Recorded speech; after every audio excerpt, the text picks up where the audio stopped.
پر دیکھنے لگے مولا کائنات فرما رہے ہیں، دیکھنے لگے بات تو میں نے عرض کرنا تھی، یہ پہلے کر رہے ہیں، بظاہر معافی مانگیں گے۔ تو فاروق اعظم نے ابھی بات سنانا ہی چاہی تھی کہ حضور نے فرمایا بس عمر میں جانتا ہوں آپ کیا کہنا چاہتے ہیں، آپ کیا کہنا چاہتے ہیں۔ ابو بکر نے عرض کی آقا میں کہوں، فرمایا نہیں آپ بھی نہ کہیں، مجھے پتا ہے آپ کیا کہنا چاہتے ہیں اور عمر کیا کہنا چاہتے ہیں۔ میں سمجھا نہیں سکا۔ اب بھی کوئی کہے کہ نبی کے پاس علم غیب نہیں ہے وہ نامعقول، میرے آقا کی نبوت پر ہی یقین نہیں رکھتا۔ اگر آپ بھی کچھ نہ کہیں، آپ بھی کچھ نہ کہیں، مولا کائنات فرماتے ہیں اور حضور نے فرمایا میں تمہارا فیصلہ کرتا ہوں۔ حضرت علی فرماتے ہیں حضور کیا مزاج تھا کہ پہلے سائلین کی بات سنتے تھے، سائلوں کی بات سنتے، بات سن کے فیصلہ کرتے، مگر یہ پہلا واقعہ تھا کہ میرے آقا نے دونوں کو نہیں سنا۔ سارے سبحان اللہ کہہ دیا، آپ نے دونوں کو نہیں سنا۔ فرمایا عمر آپ بھی خاموش رہیں، فرمایا ابو بکر آپ بھی خاموش رہیں، نہیں بات سنتے ہم فیصلہ کرتے ہیں۔ مولا کائنات فرماتے ہیں میں بھی بڑا معذور ہو رہا تھا کہ آقا کیا فیصلہ کرتے ہیں۔ میرے آقا فرمایا اے عمر سن لے، اے علی تو گواہ بن جا۔ آپ سن لیں علی، آپ گواہ بن جائیں، اور یہ پیغام پوری امت کے لیے ہے، یا یہ اکیلے حضرت عمر کے لیے؟ بولے نا، یہ اکیلے عمر کے لیے یا پوری امت کے لیے؟ آگے جب پیغام آپ سنیں گے تو آپ کہیں گے پوری امت کے لیے۔ فرمایا سن لیں اے پیارے علی، آپ گواہ بن جائیں، ابو بکر کو کبھی کوئی ناراض نہ کرے، ابو بکر کو کبھی کوئی ناراض نہ کرے، کیونکہ ابو بکر وہ ہے جب اس کائنات کے اندر مجھے کوئی بھی ماننے والا نہیں تھا، اللہ منوانے والا تھا، اکیلا ابو بکر ماننے والا تھا۔ اب بھی سبحان اللہ نہیں کہو گے تو مرنے کے بعد کہو گے سبحان اللہ۔ خبردار کوئی میرا ابو بکر کا دل نہ دکھائے۔ علی فرماتے ہیں جب میرے آقا نے جب یہ جملے بولے میرا دل چاہا کہ آگے بڑھوں اور ابو بکر کے مقدر پر اس انداز میں مبارک دوں کہ ابو بکر کا ماتھا چوم کے کہوں ابو بکر تمہیں مبارک ہو، میرے آقا تیرے سے اتنی محبت کرتے ہیں۔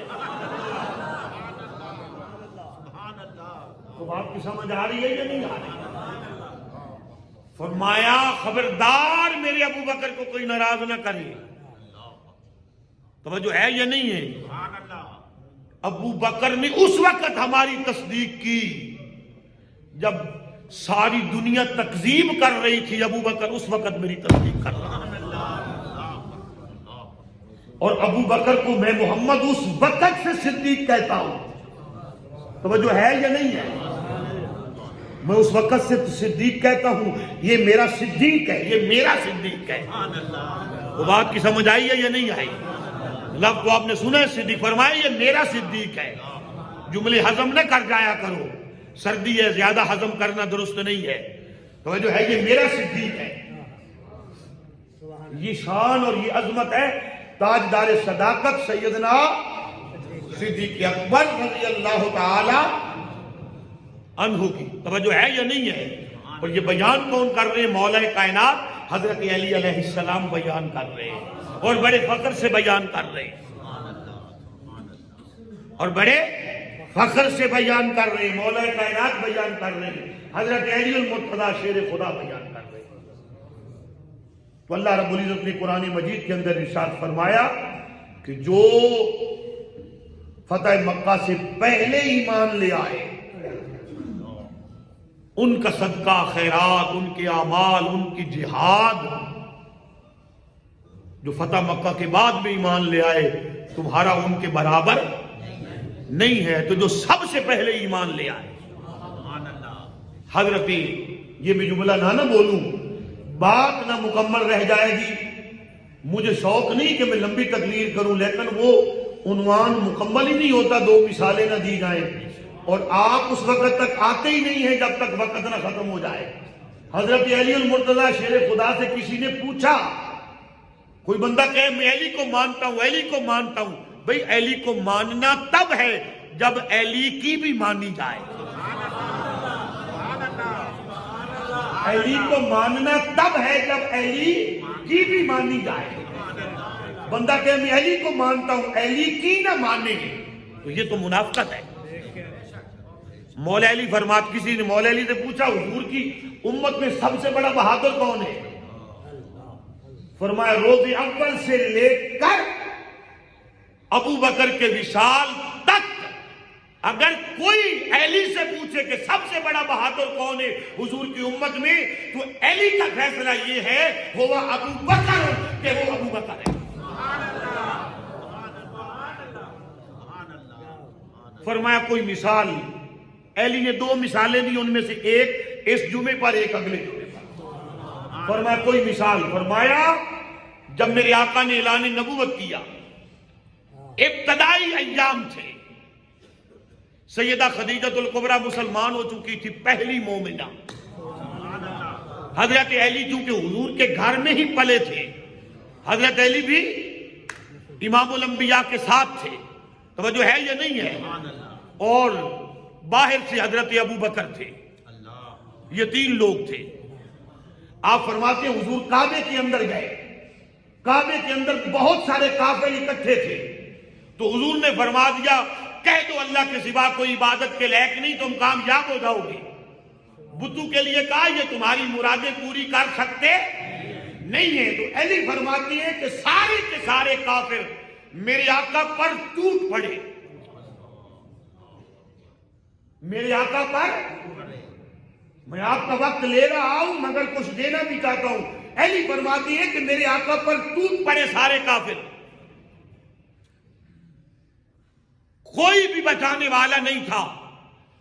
کسی نے ابو بکر کو بتایا، جب صدیق اکبر آئے تو مولا کائنات فرماتے ہیں میں بھی چل پڑا، مگر میرے پہنچنے سے پہلے صدیق اکبر کسی کے پیٹ میں اپنے سر سے ٹکر مارتے، کسی کو ہاتھ سے ہٹاتے، کسی کو پاؤں سے ہٹاتے، سب کو ہٹا کر کے مصطفیٰ کو سینے کے ساتھ لگا کے کہتے آقا جب تک ابو بکر ہے آپ کے قریب کوئی بھی نہیں جا سکتا۔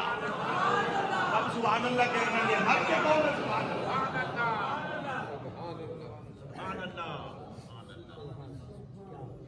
حضور کو گھر بھیج دیا۔ علی فرماتے ہیں پھر ہم نے دیکھا کہ ایک ابو بکر تھے اور سارے کافر ابو بکر پہ ٹوٹے ہوئے تھے، جس کے ہاتھ میں جو کچھ آتا تھا وہ صدیق اکبر پہ استعمال کرتا، مارتا۔ توجہ ہے یا نہیں ہے؟ اور جب صدیق اکبر رضی اللہ تعالی عنہ کو چھڑایا گیا تو خود مولا کائنات فرماتی ہیں، اور دوسری راویہ ہے حضرت ابو بکر صدیق کی امی جان، آپ فرماتی ہیں کہ جب ابو بکر کو گھر لایا گیا اتنا مارا تھا کافروں نے کہ سمجھ نہیں آتی تھی آنکھیں کہاں ہیں اور ابو بکر کی ناک کہاں ہے۔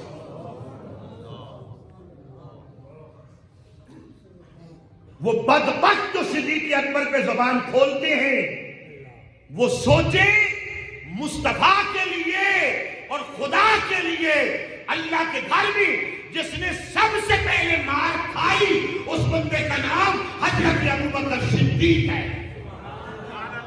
اونچا کہیے ذرا سبحان اللہ۔ توجہ ہے یا نہیں ہے؟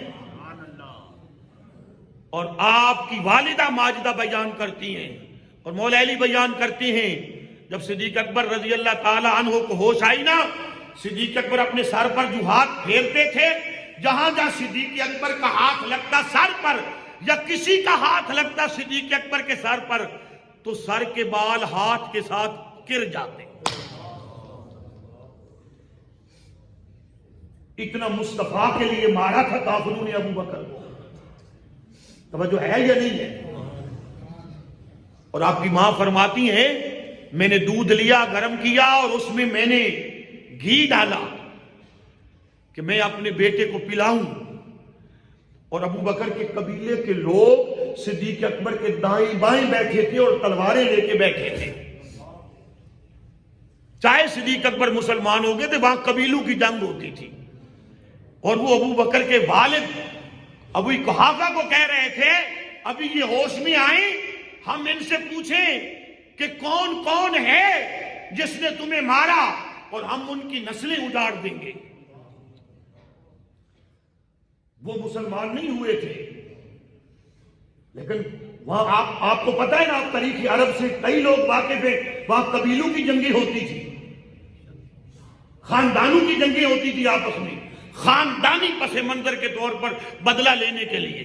آپ کی ماں فرماتی تھوڑی ہوش آئی تو میں وہ جس برتن کے اندر دودھ تھا پلانے کے لیے آگے بڑھی، صدیق اکبر کو جب ہوش آئی تو آنکھیں تو کھول نہیں سکتے تھے، کہنے لگے امی جان مجھے دودھ بعد میں پلائیے گا، پہلے بتائیں میرے محمد کا کیا حال ہے، میرے محبوب کا کیا حال ہے، میرے محبوب کا کیا حال ہے۔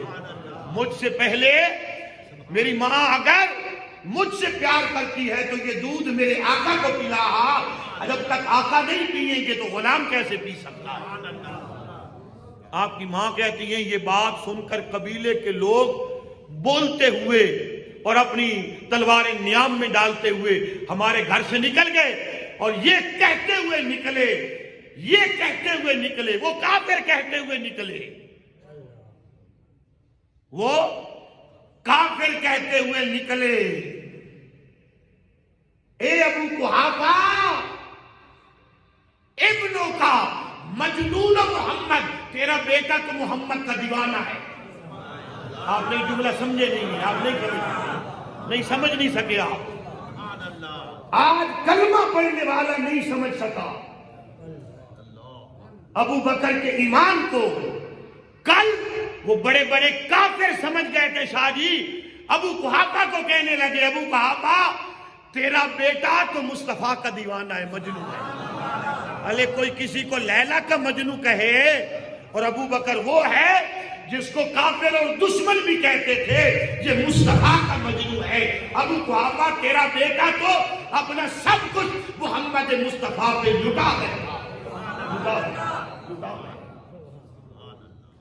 یہ ہے تاجدار صداقت سیدنا صدیق اکبر۔